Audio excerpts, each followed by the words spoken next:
Well, the United Nations has approved a resolution to send special monitors to ensure safe evacuations from the besieged city of Aleppo.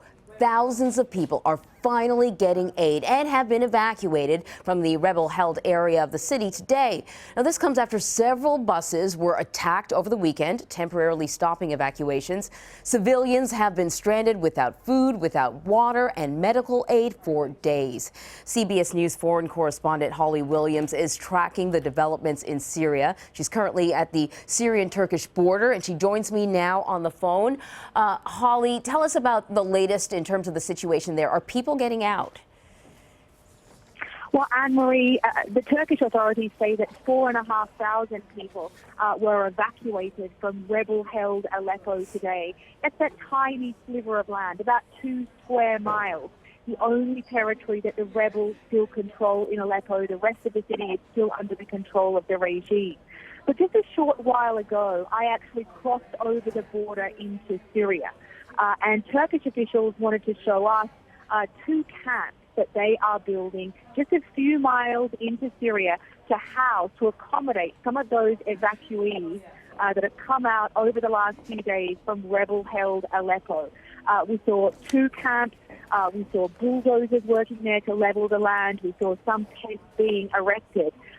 But beyond that, there really is not very much for these people who are coming out of war-torn Aleppo.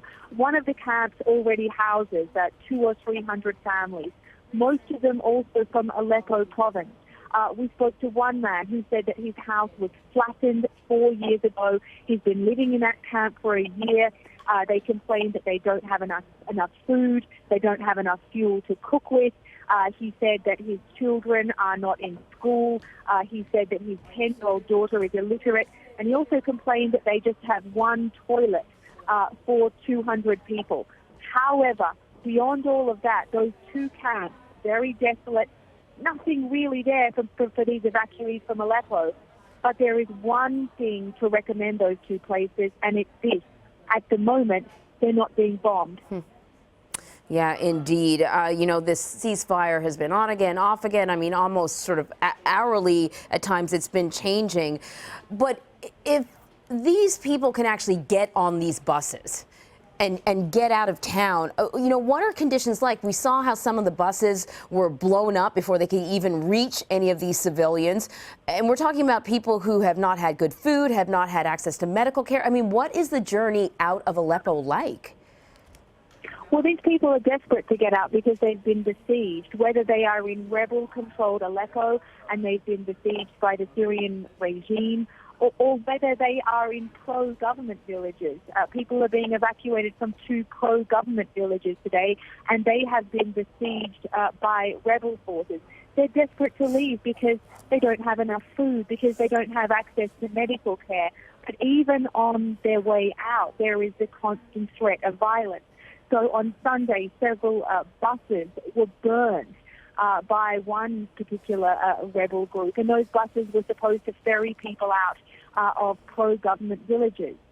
Last week, when people were being ferried out of rebel-held Aleppo, one of their convoys reportedly came under fire. So even as they are being ferried to safety, or at least a safer area, there is the threat of being shot. Right. Yeah, I can only imagine. And now we're hearing that the United Nations Security Council approved a resolution to send monitors to eastern Aleppo. But, this council has been criticized before for being pretty ineffective when it comes to bringing this conflict to some sort of resolution. So what does this mean to have monitors there in Aleppo? Well, there's been deadlock because the permanent members of the Security Council are on opposite sides of this conflict. I mean, Russia supports the Syrian regime and the U.S. backs the rebel. The U.S. backs the rebel side. I mean, the hope is that when you have UN monitors on the ground supervising this evacuation, that some of the worst violence can be prevented. All right, Holly Williams, thank you so much. It is a desperate and dire situation there, and we really appreciate your reporting.